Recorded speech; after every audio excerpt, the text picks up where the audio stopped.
MacVoices TV at Macworld 2010 is sponsored by Smile on My Mac, the makers of great productivity software like PDF Pen, Text Expander, and Disk Label. Visit them at smileonmymac.com. Welcome back to MacVoices TV at Macworld 2010 in San Francisco. I'm Chuck Joyner, and I have corralled part of the Tidbits crew, or Take Control crew, or both, actually. Yeah, it's all the same. We'll start on the good side with Tonya Engst. Tonya, good to be here. Thanks for coming. Good to be here. Thank you, Chuck. Joe Kissell, I think everybody knows you by now, Joe. Yes, although they may not know what I look like, so this is what I look like. In purple, no less. That's right. And Mr. Adam Engst. Not wearing purple, if I'd only known. Well, I'm disappointed you didn't have the what do you call them, 5 fingers? The Vibram 5 fingers. I'll wear the Vibram 5 fingers tomorrow. You can film my feet tomorrow. Okay, well, I have the stills of your feet, so maybe I'll insert them here. But yes, Adam is becoming known for his footwear. We thought we'd get everybody together just at the end of Macworld Day 1 and see kind of what your impressions are from the show floor, of the show overall. We still have 2 more days to go, obviously. But I think there'll be surprises. Of what kind? Change. You've seen it all once. Do you get to see it? Does it change the next 2 days? I don't know. Honestly, I didn't get to see it all because I couldn't fight my way through. But Adam, I'll start with you since you brought that up. What do you think so far? I mean, I think the attendance was really good. The exhibitor count is good, although it's deceptive because there's this area in the middle where they've got iPhone app developers who are 4 to a table, and it's so tight in there because you can't talk to one person without having a whole scrum around you. So that's a little deceptive. But overall, the energy of the show has been really pretty good. It feels crowded. It feels positive, honestly. You don't see people kind of going, oh man, it's a death march like Boston. So that's good. On the downside, there's sure a lot of people who aren't here. A lot of booths you don't see, the Smith Micros, the FileMakers, the Adobes, the Quarks, it just goes on and on. Griffin Technologies, just people you would totally expect to see. And I think that the real question is there sort of enough value for attendees because are the good enough exhibitors here, and then therefore will we get enough attendees that the exhibitors will feel that it's worth coming back next year should all the numbers work out. Joe, how about from where you've been? Because I've been seeing the purple flash across the show floor. Yes, the purple flash has been pretty busy. So if you were to stand up at the top of the escalators and sort of look down, you might have a feeling of sadness because the North Hall here it seems very, busy and full, but the South Hall, it's just, there's a hallway that's blocked off, and this what would have normally been the biggest area. A thoroughfare. Yeah. Where the big companies were. Exactly. It just isn't there. And so you're out on the street and you're looking at Moscone and half of it is just dark. It's just empty. And so that feels really weird and kind of sad. And there's been all this confusion as to where are we going to meet to go to the Netters dinner tonight, because we always meet at the top of the escalators in the South Hall. However, if you go into this room here where all the exhibitors are, and you sort of go into the middle and forget about what's outside this room, it feels just as busy and just as interesting and just as exciting as it always does. So I'm feeling a lot of energy and a lot of just good vibes. A lot of attendees. Everybody seems happy, and in the sessions that I've conducted so far, everyone is really glad to be there and interested and into the content. So I really hope that the show isn't judged only by the number of booths and the number of, the amount of space occupied by vendors, because really it's about so much more than that. It's about not only the sessions, the classes, but it's also about all of the networking, all the informal meeting people and seeing people that you can't see any other time of the year. Agreed. Tonya, I know you've been writing notes furiously, so what are your conclusions? Well, I'm going to leave my notes aside to answer this question. I think that this show, it's just like they took the really big show and they just squished it. It made it really smaller, but they kept all the good stuff. So this is a happy show. There should be, Beach Boys music playing in the background or something. And it's just it's smaller and you can focus more on what's here and the people who are here. And I got to tell you, I can't walk for more than, 40 feet without meeting someone who I know. There's really interesting vendors here. They're a little different. I think a lot of the kind of mid-sized vendors said, you know what, it's not really fun to have a booth. You have to stand up all day and you have to pay a lot of money, and you pay $1,000 to rent something that costs $50 to buy new, and we're just sick of it. So we're going to have a big party at night and we're not going to have a booth, which is a little difficult for press people like us because a lot of them are doing presentations and media stuff, but in hotels within like a 4-block radius. So there's a lot more of us popping in and out to go to some interesting stuff that's not on the show floor, which is probably too bad for people who aren't press because they don't have the opportunity to interact with these products. But it seems to me that the people who are here are really happy that there's Macworld and we're having a really good time. I agree, and you know, Tonya, you brought up something that hasn't been talked about a lot, and that is that some vendors have opted for hotel suites. Yes. And that just strikes me as a little disingenuous. It seems like they're trying to take advantage of Macworld without supporting the show. And I don't know, maybe that's not fair. I mean, that always happens to some degree, but this year, and I'm not going to call any names, but there's some notable people who seem to have taken a little different way out, and it bothers me just a little. Well, I think there needs to be more dialogue between some of the more notable people who chose not to have a booth with the show about, well, why didn't you have a booth, and what can we do to sort of bring you a little closer into the ecosystem so that there can be, you know, it can be a little better for everybody. They didn't choose not to have a booth to be mean or out of like unkind thoughts. They just couldn't afford it, or it was just too hard. And so that's a conversation I hope that IDG and the Macworld Expo people will actively have with those people. Because I said, it's fine for me. I'm a journalist. They send me email. They want to meet with me. I can see this stuff, but it's not necessarily as good of an experience for someone who just comes to go to the classes that Joe's teaching and to go onto the show floor. So it's a little bug in the system, but I do hear from a number of them that it's just really hard to work a booth, and they're having a blast not working the booth. Adam, you said it comes down to money. Yeah, I mean, the simple fact of the matter is that Macworld is expensive. It's really expensive. You know, so you're talking, you know, $10,000, $20,000, $30,000 for a fairly small booth. And that's before you've paid for all the people to come, before you put them up in hotels, before you've got, you know, expense accounts, travel. It can be really, really expensive. And seeing as most people don't sell stuff on the floor, it's hard to sell stuff because of California sales tax and various logistics and all that. And it's hard to deal with the unions building your booth. And you know, you can't do stuff and you have to pay for them to do stuff for you. It just ends up being a situation where the company's like, well, geez, you know, I could do, you know, so much else with this money. And so I think a lot of the reason why we're seeing the small booths this year is people say, well, you know, I'm happy to come if I can drop my price to $5,000 or $10,000 total, then it might be worthwhile. And so, you know, I'll have the 10-foot booth as opposed to the 20-foot big booth, or, you know, those kinds of things. But, you know, honestly, I think it's a tough economic argument to make when you're trying to figure out where you spend your marketing dollars. See, I guess in talking to some of the people that at the smaller booths, they're happy because Macworld IDG has made some options available that don't cost as much now. They're certainly not as desirable a presence, but they're a presence they could afford, and they're at the big show. And there are people in there, especially at the iPhone app area, that frankly I'm both surprised and very pleased to see that they could find a way to get here, get in front of this audience.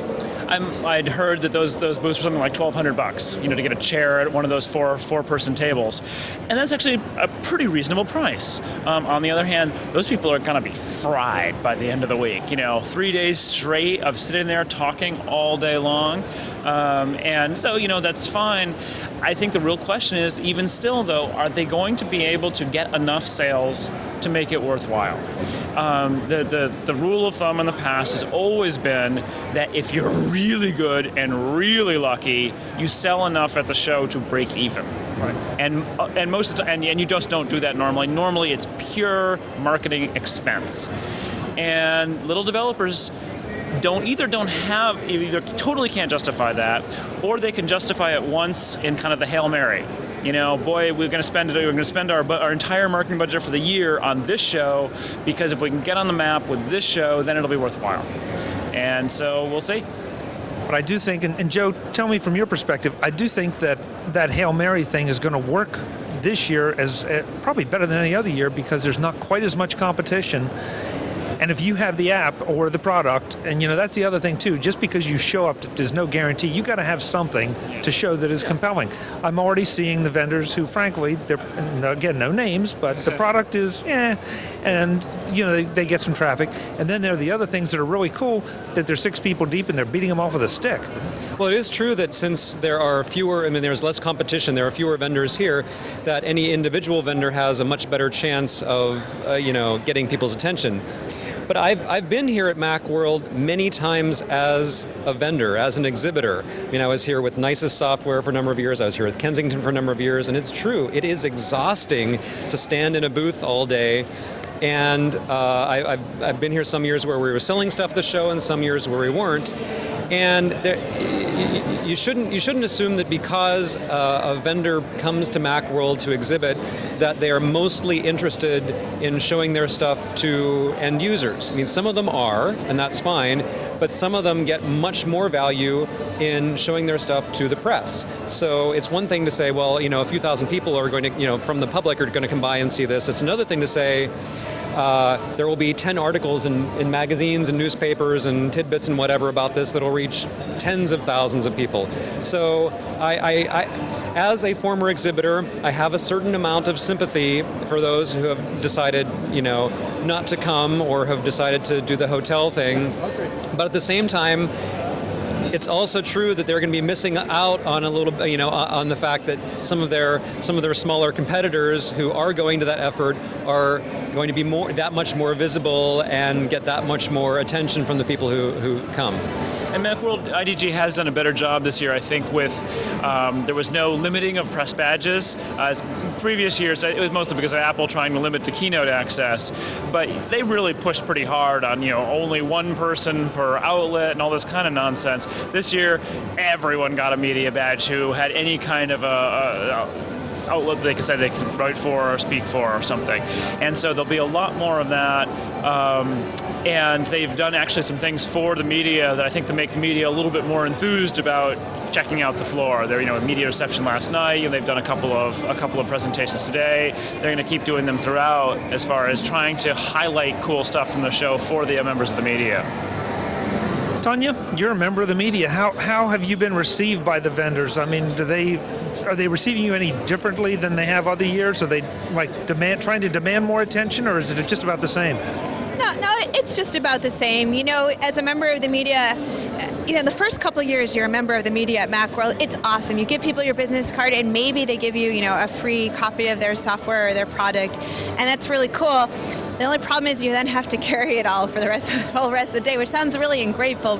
But after 3 or 4 years of that, you kind of learn that you don't want to carry 20 products through everything you do for the whole day. So you get to the point where you just take a business card, or you get in touch with them. You get in touch with them later to talk about it more. But it is kind of fun to start to slide them the business card and start asking them business person-like questions, like how do you compete with so and so, or what's your pricing, or what are you thinking about this feature? Sort of devil's advocate questions. That's just fun. As a rule, press people are usually treated very well. They want to give you their product, and that works well. And I just wanted to go back to one thing from earlier, which is some people watching this might be wondering, well, how does this compare to those Boston shows? The Boston shows, it just got smaller and smaller to the point where I think the last show I'd like to say there were 20 vendors, but I might be stretching it. But it doesn't feel like that. There's a lot of depth. There's different kinds of vendors doing different things. It's not all iPhone apps. It's not all iPhone accessories. There's a lot of different things to look at. And so it feels like a strong show, just much smaller than it used to be. Guys, I know we all have things to do heading out tonight, but let's go around the table once and ask the obvious question. What have you seen that turned your head today that was cool, that you would advocate somebody going and checking out, whether they're here at Macworld or at home browsing the web?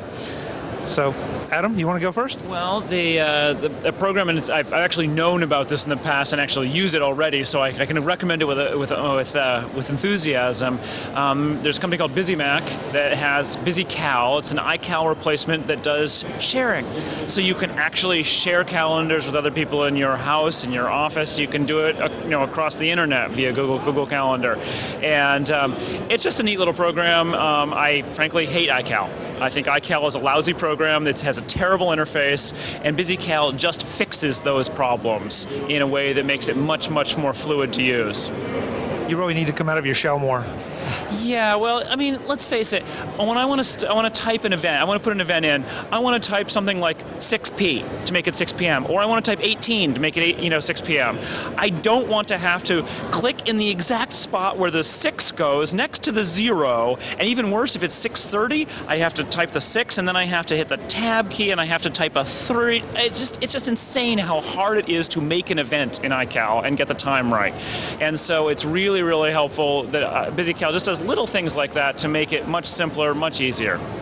And I second the nomination for BusyCal because I use it too, and I'm just as enthusiastic as you are. Joe? Well, I have so far only spent about 5 or 10 minutes on the actual show floor because I've been busy teaching classes all day. But one of the classes I did was on having a paperless Mac office. And so I made a point of going and visiting 2 companies whose booths are almost right together. So there's Fujitsu, which makes the ScanSnap scanners, and they have a new model, a new portable USB bus-powered model that they just introduced this week. And so I looked at that. And then a couple of booths down is Neat. They have Neat Receipts, which is an even smaller portable scanner, and then NeatDesk, which is a desktop document scanner. So for anyone interested in getting rid of paper, turning the paper into searchable PDFs, Fujitsu has some great products, and Neat has some great products, and for all I know, there may be others, but those were the only 2 I had time to get to for my presentation. There's actually another one which is thoroughly inscrutable. Oh, right, yeah, the Doxy, right. It's this tiny black bar with little pink hearts on the side, yes. And to scan, you click a pink heart button. I am not joking. It's like it's made for the teenage girl audience. That's or something. right. I said if you are, not to be sexist or anything, but if you are a girl, you might like, your scan with pink hearts. And so, and hey, Valentine's Day is coming up, right? So maybe this is just, what they are doing for this particular season. Maybe there will be green shamrocks. Green shamrocks. That's right. That's right. Maybe it's but the possibilities are endless. That's right. Seasonally holiday themed interfaces. That's right. I think I'm going to leave now. All right. I think we're going over to Tonya to try to get some intelligent commentary. Tonya. All right, my favorite product is one that comes from a long history of seeking the way to get the most monitor on the smallest laptop. So they have this product, it's a Windows company, a PC company, and this is their first Macworld. They just did their Mac drivers. And it's this protocol I don't know very much about. It's a wireless USB. It's not Wi-Fi, it's not 802.11, whatever, it's something else. And you just put your laptop somewhere in the room, and you hook this little antenna to it, and then it streams over to this other little antenna unit, which is this sort of powered USB hub thing, and you hook a big monitor into it, and a keyboard, and a mouse, and all that, and then you can use it with your laptop somewhere else in the room, and it's just another way to hook a really big monitor to your laptop. And I'll be curious to learn more about it, but it looked kind of fun. Let's see if it works. Yeah, see if it works. It worked in the demo. It worked. I mean, it worked in the demo? That's something. I can't tell you how many times at Macworld I come and there's some cool device that lets you hook, your little Mac to these big monitors. Then you get it home and it's like, what do you mean? The dialog box, shows up in the middle between the 2 monitors, and you can't put it on one or the other. Just crazy stuff. So we'll see. But that really caught my eye. I always see wacky gadgets at the show that always seem better at the show than they do later. But maybe this one is the one. It's not fair. Do you know the company? Or I believe it is Wisar, WISAR. Perfect. And I'll put it in the show notes, obviously, the links to everything. I guess my pick so far is because of all this, is the Yeti microphone from Blue. Yeah. Oh, yeah. A 3-capsule USB mic that really gives a nice warm sound. It seems to have just a lot of quality, and I think they said it was $149. And It's so the THX certified one. THX certified. Is that the one Andy was using? That's the one Andy. Yeah. Oh, Yeah. can you imitate Andy on that? No, I'm not even going to pretend to try to imitate Andy. Andy can. No, I'm not going to. Inimitable is the word. Yes, Andy is inimitable. Guys, thank you for taking the time toward the end of day one. We'll check back with you later. All right. Yeah, we're kind of like, oh man, we're so tired. Adam Engst, Joe Kissell, Tonya Engst, thanks guys so much. Thanks, Chuck. I'm Chuck Joyner. This is MacVoices TV at Macworld 2010. We wish you were here in San Francisco with us. We hope to see you next year at Macworld 2011. Thanks for watching. MacVoices TV at Macworld 2010 is sponsored by Smile on My Mac, the makers of great productivity software like PDF Pen, Text Expander, and Disk Label. Visit them at smileonmymac.com.